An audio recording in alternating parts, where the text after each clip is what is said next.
Hello YouTubers, this is the Flying Ross, and doing a review on the P-47. We are against the Japanese, which, I mean, this is not necessarily the best to me, as we're going to be outclassed here by 190s.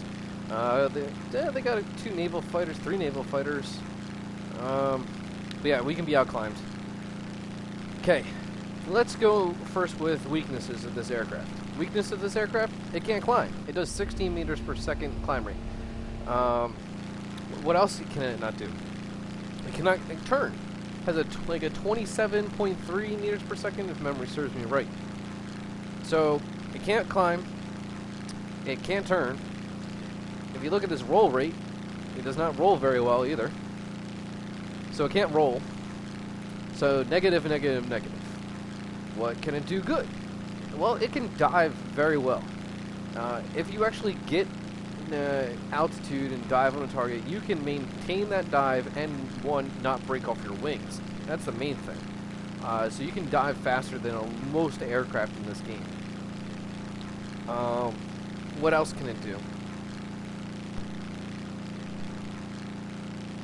Well, it has a good amount of firepower.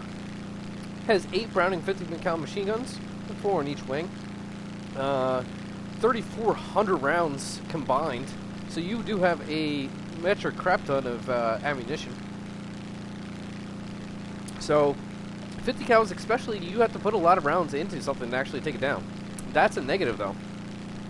Unlike most of you, if you fly like the F-41 Charlie, if you fly even the Spitfire, the later models, if you fly any German aircraft, you're used to cannons. I mean, even the Zeros have a cannon, Cannons is what really destroys aircraft. That high explosive fragmentation shell is what you need to really tear something apart. The 50 cals aren't necessarily meant to tear things apart. I mean, these are armor-piercing incendiary shells. If anything, you're going to set things afire. And that's really what you're aiming at. You're aiming to set things on fire. I really don't know how much it comes into play, like freaking, the fire of where you aim on an aircraft.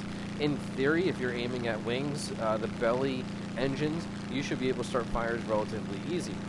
Some aircraft do have armor plating on them, especially like behind the cockpit. Some have, self-inflating fuel cells, like almost all of American planes do. Unlike the Japanese Zeros are very much known for getting lit on fire because their fuel bladder really isn't a fuel bladder, it's just fuel inside the wing. So as long as you pierce the wing, in theory you could light it on fire.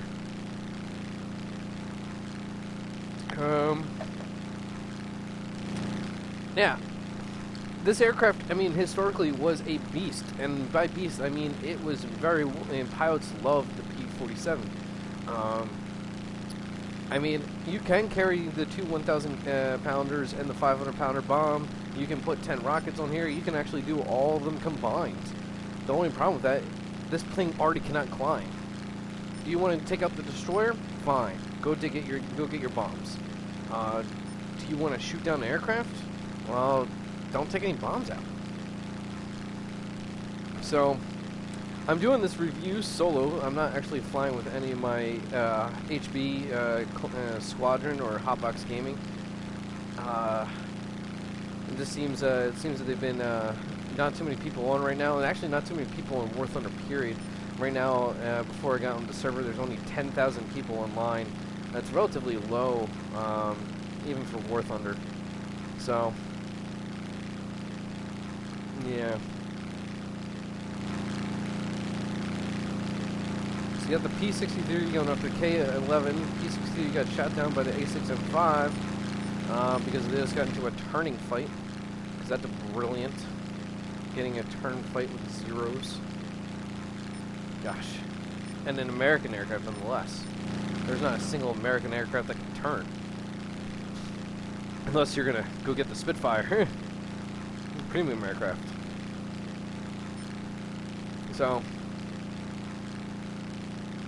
looks like that we still have an aircraft right up there, and that is more than likely a 190. Oh no, it's an M1K. Even worse. This M1K I heard great things about. Me personally, I've not flown them. I don't have a very high-ranking Japanese. They're only tier 7. Oh, wow. He got taken out by the XP-50, man. Oh, the XP-50 crashed. I don't know who rammed who on that one. But that helps me out. Now I don't have to worry about anything higher than me. So we definitely have some speed built up here. We're doing about 650. This thing says its max speed is 690 on the card, on the gamer card, you would say, information card. It's definitely a lot faster than that, or it can be.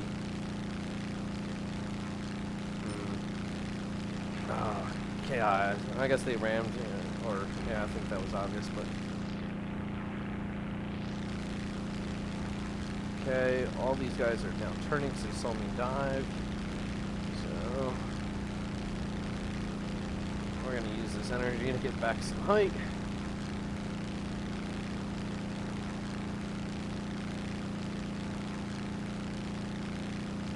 So the only problem with diving with a slow turning aircraft is if you want to dive on aircraft like I do right now, I want to dive on these guys and really do a boom and zoom through them.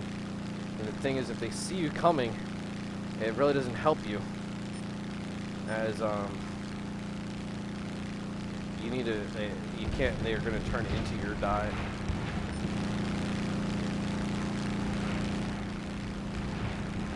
Okay, got the KI-61 coming up.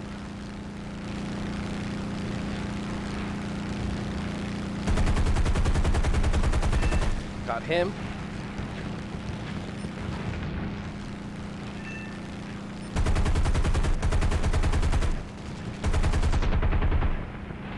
Ugh. Where are they?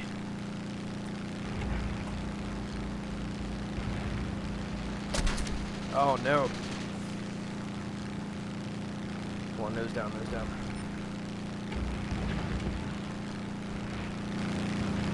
Probably wasn't an investment on my part, but. Ugh. Don't overcommit on the turns.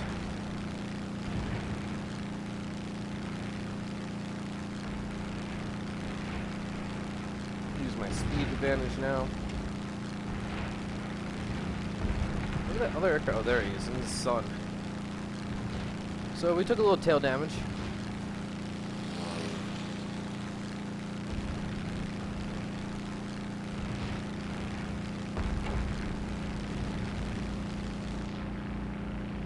But this is set at, I have the weapon conversion set at 250 now, and you can saw on that deflection shot that I got on that KI, I literally just disintegrated him.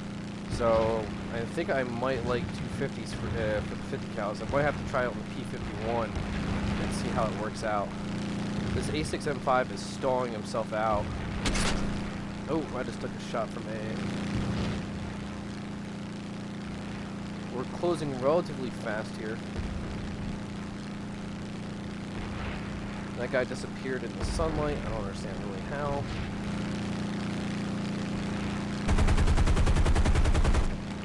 Man, he just turned like nothing.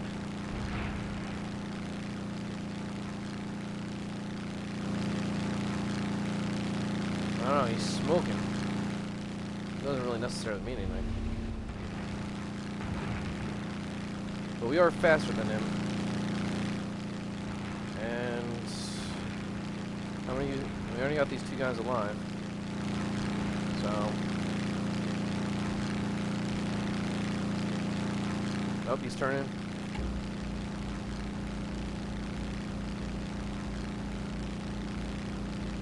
I don't care if he really turns into me again. Like he is.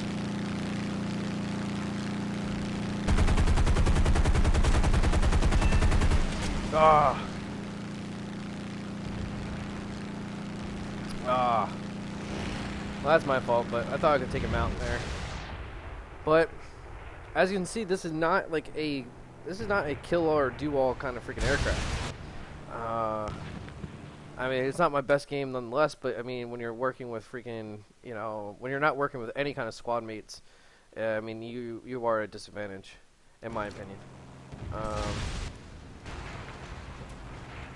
F4 1C, yep, 1C takes him out. And I think that is game. Yes, it is. So overall, my review of P-47, it's a cheap aircraft. It only costs 5,000 lions to destroy it utterly. Uh, so it's very cheap. I mean, it is tier 9. I mean, it's a lot cheaper than it used to be. That's for damn sure. For especially in historical. You could take it out and bomb if you want to, but this wasn't really designed as a bomber. It was a fighter. This wasn't necessarily a ground attack aircraft. Yes, it could carry all this armament, but it's not what it's meant for. And especially in historical, you're putting your team at a severe disadvantage if you're going to put rockets on an aircraft, you know, take it out there. And this is, you know, this is the reason I like the P-47. Is, I mean, I didn't do well. This is not a great game at all. But 2 kills, only 2 critical hits, 10 hits. I mean, I wish you could see. Can you see? Yeah. I mean, not by far not like my best game ever. But 42,000 lions. You can go out in a circle and, on average, get 2 kills a game if you somewhat understand what your aircraft does and you have some help by your teammates. So, all in all, for the price of it, what you can do with a P-47, I mean, yeah, this is it was meant to be a altitude fighter. You're not going to really get altitude fighting here, but P-51, yeah, better turn speed a little bit. It's actually a lot better. I mean, this is 27.3. This is rated at 24, but the P-51 does turn better than 24. As well, the 18 meter per second climb, I don't know. If this is 16 and this is 18, I would say this is probably less and this is a little bit more. P-51 definitely climbs a lot better. But all in all, for 5,300 lions, get 1 kill, you're making, even if you lose, you're making 15 grand. So, all in all, I mean, 37,000 in profit. In my opinion, that's a win. So, take it for what it's worth. But that is my review on the P-47D. As always, check your 6.